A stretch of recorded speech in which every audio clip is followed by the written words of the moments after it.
It's the Guys At Brunch. Guys At Brunch. Guys. It's the Guys At Brunch. Welcome to RadioOnFire.com, home of Guys at Brunch. And now, here are your hosts, Sean Bradley and Nicholas. Welcome to Guys At Brunch. I'm Sean Bradley. And I'm Nicholas, and today we have a guest co-host, Shane. Thank you for joining us, and you came by to discuss some topics with us.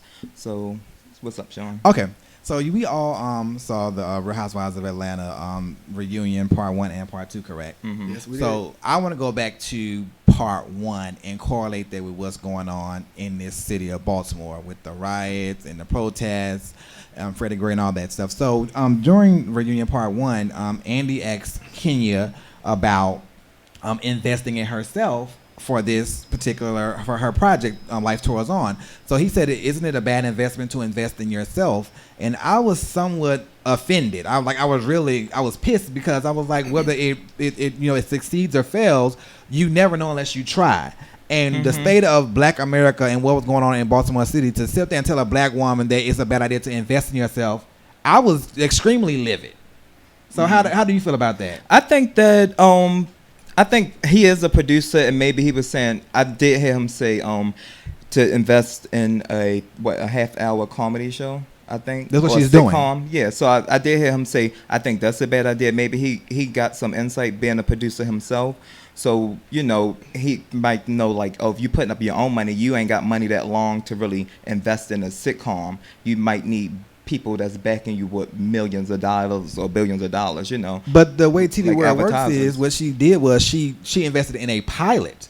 And if you know anything about the pilot is not the actual show. The pilot is just your idea, your concept, what you're trying to sell. So she invested in a pilot to sell. Right, but I'm saying, like, when people it. normally create a pilot or any show, do they have people paying for that, like paying the actors and getting advertisers to come on board just in case we get picked up?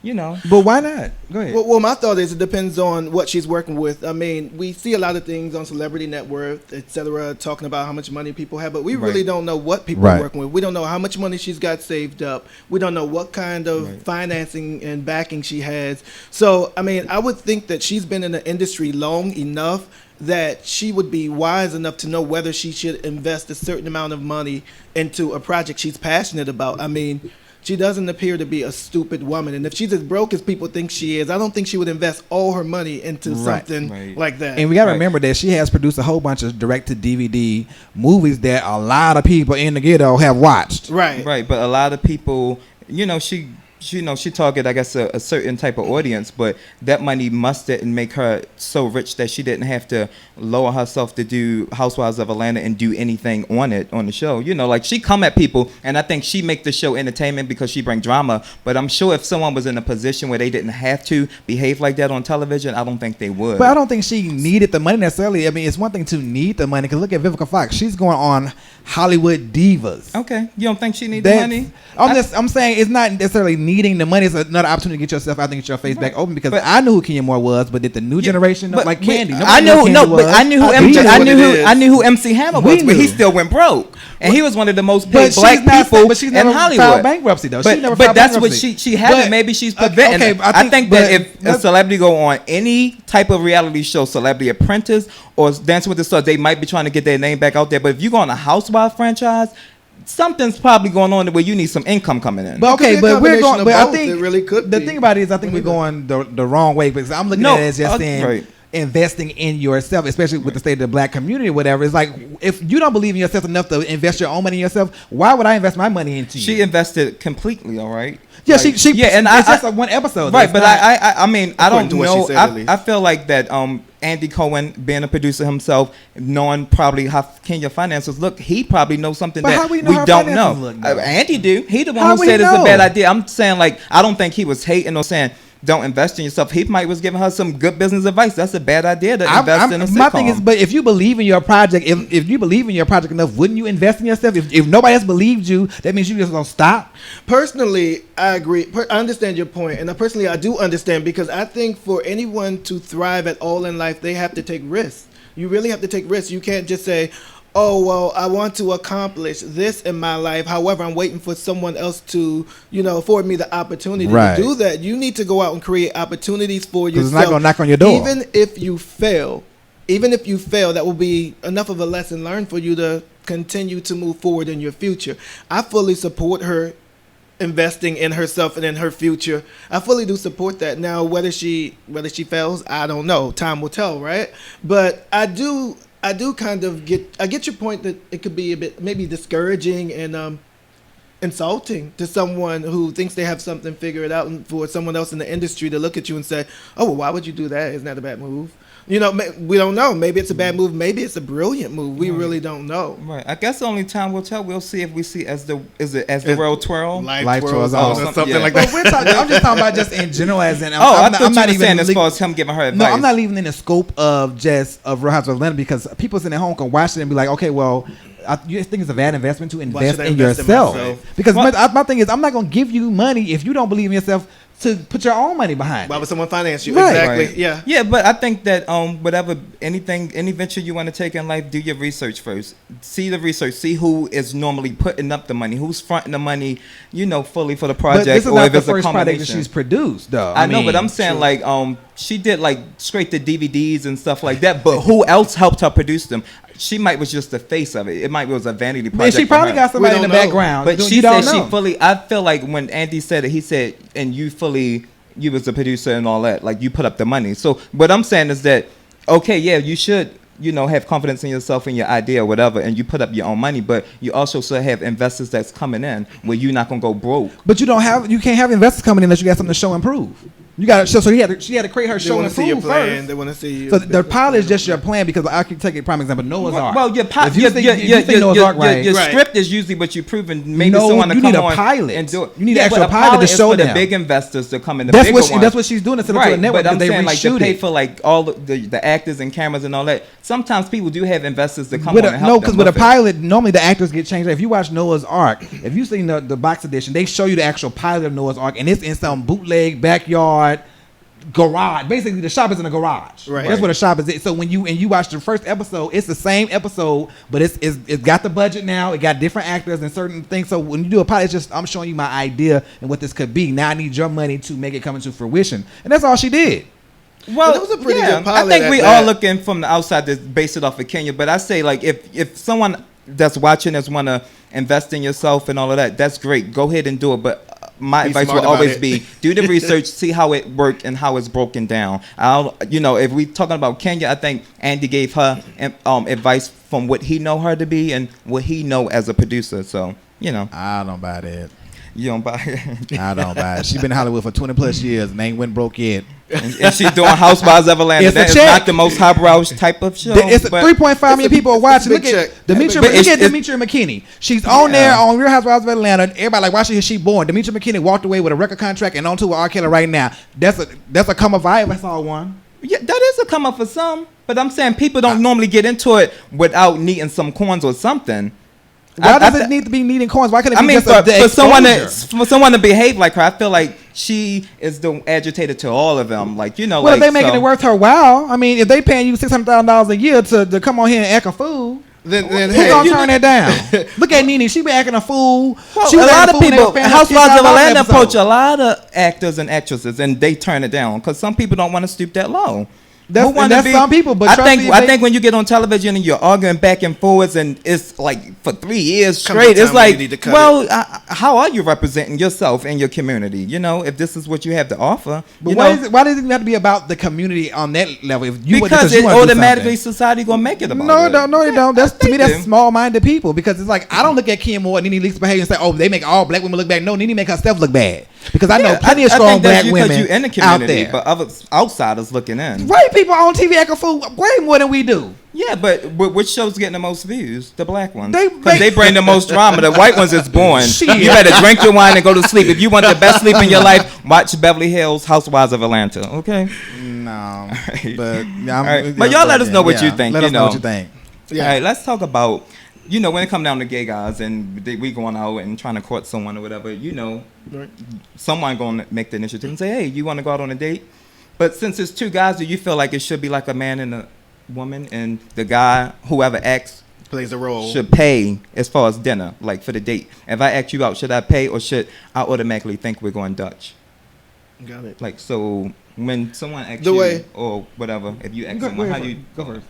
The way I feel is I find myself in these crazy situations where I often end up treating, and then I know it's completely my fault, but it's natural. Is it you asking the guy I think out? it's a combination of the two because it's natural for me to just. I'm so used to being around a lot of petty people that sometimes I don't feel like arguing about anything or wasting too much energy. Right, we were saying early on, hopefully y'all not arguing. I'm saying like if you ask someone out like, hey, I'm digging you, or they say, hey, I'm digging you, can we go have dinner? Who would pay? I get it. In general, I tend to treat, but that's just my personality. It's how I am. However, I strongly feel if someone says to me, hey, Shane, let's go to dinner. Hey, Shane, let's go there.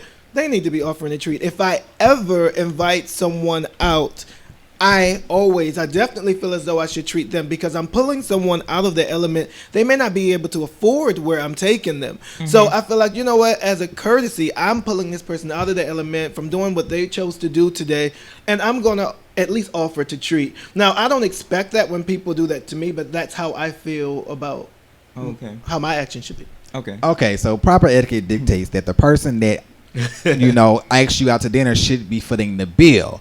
However, that's proper etiquette.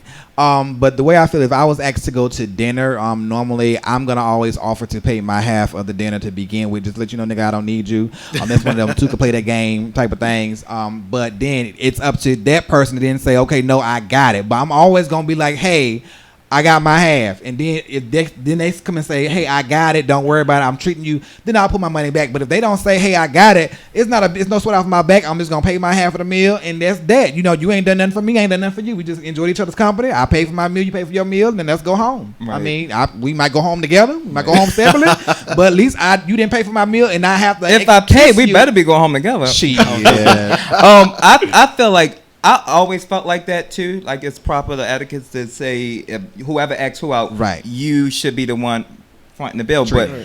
But lately here, like for me, I feel like now my approach is if we go out, I automatically think we're going Dutch. If you ask me or if I ask you. Now, it has been incidents where someone be like, "Oh, I asked you out," and they, offer to pay the bill, and I'm like, "Okay, fine." Wait, what's going on that caused you to lately change your stance because dating is expensive. You expect them to. Dating is expensive. I think that's what. Now you going Dutch. What the hell? Yeah, because I date, and when I date, I don't just date one person, and it's too expensive. So for me, I just say, hey, let's go damn Dutch. ramen noodles and then come on, let's watch Wendy Williams. No, we definitely ain't going to my house so soon. But I'm like, hey, Dutch. You might do something. Well, and I thought about this because I invited this guy out to dinner, and we was chatting afterwards or whatever. And he was like, I hope to see you again. He said, I will ask that if I ask you out, I'll pay, and if you ask me out, I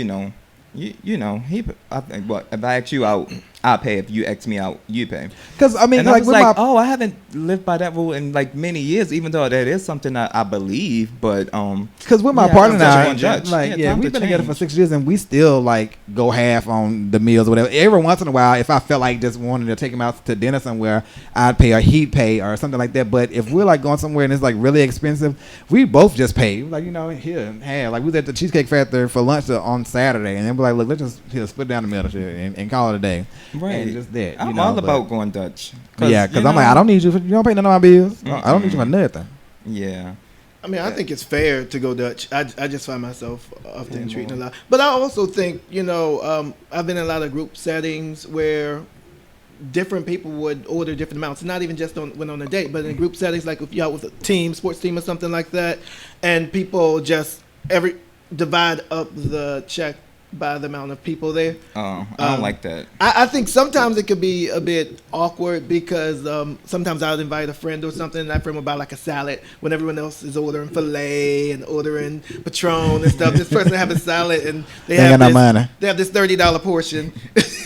Right. See, I don't like that because I'm allergic to shellfish, and if I do go out to a seafood place with some friends, they're gonna get like some expensive stuff, and I might get like a chicken sandwich that's not gonna be that expensive. Right. So I pour the weight up. I'd be like, look, can you split that bill? This, take mine, make it separate from the party. And they usually do it, and I'll pay mine. And when everyone else is pulling out that calculator and doing the math with a pen and paper. But what I noticed with punks is this right here. What notice with punks is like they have a birthday celebration at the restaurant and they want the 20 friends to come to the restaurant. I normally try to show up late. Oh, so you don't have to eat. So everybody already got their bill. They got their food, and then I get mine on a separate bill. Because what happens is somebody go up in there and they order all this food or whatever. They here's my $20 and get up and leave before the real check come, and then you got and everybody's splitting it up. And the people that order all this food and got the hell up and left. So I always come late. That's smart. And get a separate check. Let me tell you my secret. What I normally do. I'll normally go to the and bathroom. we take cash. I'll normally go to the bathroom, pull the waiter up, and say, "I'm paying cash. Can you give me mine?" Just give me mine from what I order because I'm leaving early. But yeah, that's something that I do. And yeah, we show up late because I don't do, and we make sure I have cash because make sure you have cash and small bills. Small bills, don't have no 20s because you're gonna get got. You know, have 120 and have 10s and 5s because you be like, look, here's $35, no more. Right. Because them punks somebody will get you. Somebody will order a $27 pitcher of alcohol, drink it up, and here's $20 and be out and gone. Right, that's true. All right, since we're talking about dating and all of that, do you think it's a good idea to discuss your relationship with your friends? I'm like, hell yeah! If they're your best friends, hell yeah! I mean, they know what the dick working with, what he working with. They know. No, not like the sex. I mean, like if you having issues in your relationship, do you think it's a good idea to discuss that with your friends? Certain friends. I mean, ones that can keep their damn mouth closed. Hell yeah! But how many people actually keep their mouth closed? And how many people? Well, that's true. But how many people actually listen to it and try to be fair about the advice they give, rather than just picking your side because you're their friend and then getting all caught up in the drama? What happens is the person you're with, you make up with the person you're with. If you have some kind of problem, they're mad at your friend and you're in an awkward position right there. Well, because that's not a real friend. And the person you're with are mad at each other when you've made up with that person and you love your friend. That's not a real friend because your friend should. First of all, my friend won't be getting involved in my relationship. My friend is just there to be an ear and a shoulder for me to cry on. And I think we all believe that, but I think sometimes it's hard to be objective and just listen and not take sides. I always thought that I was like really fair when it comes to stuff like this, but someone was telling me a situation they was going through, and for me it was kind of hard for me to be like fair. I just was, because it's usually your friend telling you one side, and I was hearing one side and I was like, oh, I do not like him. So I think when I heard that, I was like, you know what? I need to not listen to anyone's stuff anymore. Yeah. Because I can't be fair. If I find myself not being fair, I'm like, yeah, I can't do it anymore. So you know what? I can't. Well, my thing is, love is love, and you can't tell a fool in love what the damn do anyway. Oh, I wouldn't tell you, but I'm just saying, you hearing that if someone going through drama, if you hearing it, they're usually asking for input. It's three. Yeah. They say what? It's three stories. Is their side, just their side, and then the truth. And I think when you just listening to like one of your close friends, you just like, oh, I don't. Like you're not gonna like that partner. Even when they get back together, it's gonna still be like, oh, why you with him? And and then they drop in little, I call them bugs in your ear, and then those nets just study eating on your brain. It just puts you in the middle and creates tension between you and that person. I would never tell my friend to leave or stay. I would just be like, I'm here for you if you need me, because like if you're in love, you're gonna put up with a little bit more than what you normally would when you're in love. You can't tell nobody in love what to them do. I mean, you just can't. Listen. They gonna come to in their own time. If they like being mistreated, they like being mistreated. Know that I'm here for you, and I'm gonna treat Jim, John, and Harry the same damn way I've been treating them. Like you ain't never told me that, because again, they may go back. When they go back, like there's gonna be tension between them, so I'm not gonna get in there. But but I think you saying like give them advice to leave. I'm not ever saying like leave. I'm just saying as far as like you feeling some type of way about their partner, even once they make up, and you acting on what's going on with that. They you still probably. Sometimes your friend might bring it up even after you pass it. Well, go ahead. For me, I'm happy to hear what you got to say, and I'm willing to offer advice. Sometimes it's my friend I'm calling out. Sometimes my friends will say something, and I can just tell sometimes when people are trying to make me lean towards their side, and they'll say certain things. Sometimes I say, I can see why this person may feel this way if you're approaching things from this angle. Now, you're my friend. I love you, but you need to hear the truth. The truth is going to be the truth. I'm not going to pick your side just because you're my friend. I do the same thing with my family. I'm not going to pick your side just because you're my family. I'm going to try to be as objective as possible. And you know what? When you start getting into those petty details, just don't tell me about that. Tell me about, general thoughts, general feelings about certain things. I don't want to hear all your petty details because I'm not getting involved in your dispute. Next thing you know, me and this person arguing or fighting or something like that, and it's a huge war between the two of us. When you, my friend, eventually gets mad at me. Mm-hmm. You hate me because I'm mad at your man for a situation you created. No, I just stay. Well, let me tell you like that. If you got a problem with your man and your man cheating on you, beating on you, what the hell ever, and you ain't ready to leave your man, keep your damn mouth closed. Keep it closed. All right, what you think about, say, once you get in a committed relationship and y'all exclusive, and your partner still have like dating apps, like if it's Jack, Grindr, or OkCupid or whatever, and they still active members on it, like going on there saying, "Oh, I'm just looking for friends." How you feel about that? I think it's hilarious. I think it's just hilarious. What I will say is first of all, I rarely log into those sites. I do have them, just being honest. Are you single? I am single. Okay, I rarely log on to them. I'm really not interested. I mean, you see the same people eventually. But when I'm in a relationship, sometimes I do find myself not deactivating those accounts, but I don't actually log on, and I keep them because, first of all, I don't even know if this is going to work out with the person I'm with, and secondly, most of the people I chat with on those sites are friends I've known for like years. It's the only way I can contact them. But on those sites, not Facebook or text messaging, both that as well. I mean, any type of social media, whatever. Like I mainly meet friends. Yeah, I'm saying like the dating sites, Yeah, I mainly meet friends on them. Most of the people it doesn't work out with, and if it doesn't work out, I'm happy to be a friend with them. Yeah, I'm and saying like if you're in a relationship with someone, I won't log on. Okay. I just won't log on. I have no need to. Why would I log on to one of those sites if I'm in a relationship? What are you looking for? And people say they're looking for friends. You know damn well you got 1 million people you meet out there on the street. You got too many friends already that you don't even call and hang out with. You're not on there trying to meet friends. You're on there trying to hook up with somebody. Mm-hmm. Yeah, what you think, John? I honestly think that that's a conversation to be had between you and your partner, and whatever y'all decide, that's what y'all decide to do. That's fair. I mean, that's right. what fair. I think about. Because I say like those sites are like Jack and Grindr is definitely you looking to have sex. I like A for A to me. I always say A for A is what you make it. You could go A for A to have sex, or you go A for A to make friends. Most people believe it's strictly to have sex, but technically that's because your mindset is you want to have sex. That's true. So if you want to make friends, you can definitely make friends. I mean, two bottoms sitting up each other, unless y'all end up each other to do a threesome with a top. Y'all end up each other normally to be cool. I like your profile. You seem to be cool. Whatever, man. We can hang out. Blah blah blah blah. We in the same area. Something like that or whatever. Or you might even see the person on A for A and then see them in the gym at Planet Fitness, and you then you speak and say, "Hey, what's going on, man?" And you know what their status is because they got it posted. So I mean, you just might want to be cool with the person because they're in your same area. So it's what you make it. That's how I say like it's what you make it. I agree with that. I can agree with that. Oh, okay. Once we exclusive, those apps better be deleted from your phone. And that's a conversation that I definitely will start having with people. But once I start dating, those apps need to be deleted from your phone, and you better not be active. I'm saying once I'm dating, so I'm not exclusively dating one person. I got this, but you're dating, right? So I'm saying exclusive. That's I get it. I think you should. But you're dating right now, though, right? Yeah. So I'm going somewhere with this. So you dating right now. So in the prospects. The guys that I'm dating now, I'm enjoying them all. The Kentucky Derby. All right, we got a call. So what's up, caller? Hello. Hey. Hey, y'all, this your girl. Hey, Mother Me. What's up, going on? Michi? What's up? What's your comment? What's up? I just wanted to say, I just wanted to first comment on the whole who came for dinner.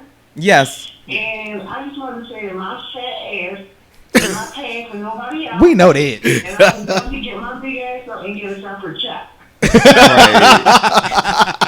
I think it's kind of different for you because you a lady, sort of usually we expect the guy to pay. KO, they better pay. I don't know. I think that Sean, you need to fix your face. Is he mugging? I just wanted to say I'm enjoying the show. That's the word on the street. Thanks, Mother Me. Thanks for calling. Her crazy self. Okay, all right, we can move on from that one. You done with that one? Yeah, I'm done. All right, so do you think that once you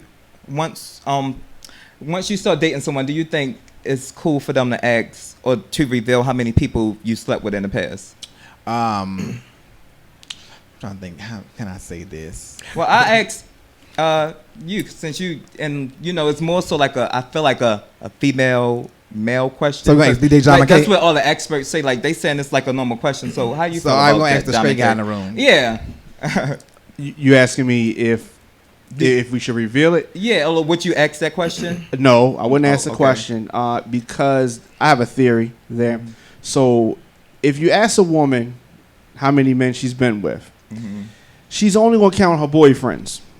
So you're not going to get the actual answer. Yeah. And so, she's not going to count like the random guy or the one night stand. She's just going to count her boyfriends. And so I don't like to get into this question because usually as a guy, we really don't want to know the real answer. Especially someone you really dig. Yeah, we think we being slick by, under reporting our number, but we really don't want to know that. Right, because if she honest and she be like 25, you can be like 25. Well, I'm just saying. I would be happy with 25. That's low. Yeah, I'd be happy. If 25 was her real answer, right. I'd be happy with 25. But then you just got to say, okay, times 3. Yeah, I would say that. Or more. Right. You never know. Sean, you look like you was thinking hard. What you think? No, I'm not thinking. I have a good estimate. He's got his number in his head of what my number is. I've taken time to write down all the dudes' names that I've slept with. You know what I'm saying? So I've written down like at this particular point. I know. I can get like within probably like 5 or 10, all plus or minus 5 or 10 of how many guys I've been with. Okay. I don't keep score. I just don't keep score. I think it's absolutely inappropriate for someone to. I think it's such an infinitesimal issue. How many people the person you meet today has met and done whatever they've done with in the past. What's important is who you're with that particular day. I mean, if you're cool with me right now, if you're good and you're not going to bring anything bad to me that I don't want, then it's fine. And whatever anyone else has to say about it, if people thought certain things about you, heard certain things about you, I don't give a damn. It's about me and you. Whatever we think about each other, and we take it from there. Keep it moving. I wasn't a virgin when I met you. I agree, definitely. Yeah. And won't be when I leave. Yeah. So I want to know what with all this stuff going on, all the rioting and whatnot. Just to bring this back up, I can honestly understand the anger and frustration a lot of people have. However, I'm wondering what it is we as a community, not just black people, I mean just minorities in general, even white minorities and other minorities in certain communities, what we need to do to educate and encourage people enough to vent their anger and frustrations in the most efficient and effective way to achieve positive results. Discipline. Can you elaborate on that? Parents need to be able and be allowed to be parents, spread a rod, spoil a child. And with all these damn liberal laws, you can't pop your damn child. They need to be popped. They grow up to be disrespectful. They don't have any respect for authority. They grow up cussing the damn teachers out, cussing the police officers out because mom and dad can't hit them in the damn store when they need to be hitting the damn store because the other person they're going to call child service on your ass. And then your child going to tell you, if you hit me, I'm going to call child service on your ass too. That's where it needs to start at. Because right to this day, my grandmother is in a wheelchair, but I would never raise a hand to my grandmother at all. Because at one point in time, she beat me on my ass. What you think? Well, for me, I think there's so many different things. I think we need to have more community meetings, and not just in one little area and all over nationwide. I think that we need to have more chats with people who come up with positive solutions and try to encourage these young people, because I think a lot of them are not well disciplined. That's true, but I think the honest truth is even people who aren't well disciplined, I think there's lots of tools out there they don't know anything about, and we need to educate them on what tools, what resources are out there that they could utilize to, one, get their message across, but two, not only just get their message across most effectively, but to make something positive out of their lives amid whatever it is that frustrates or angers them going on outside of their lives. I kind of agree, but somewhat disagree, because what talking gonna do? Because I mean, there are all these community programs out there already that they're not taking advantage of because they have no respect for authority.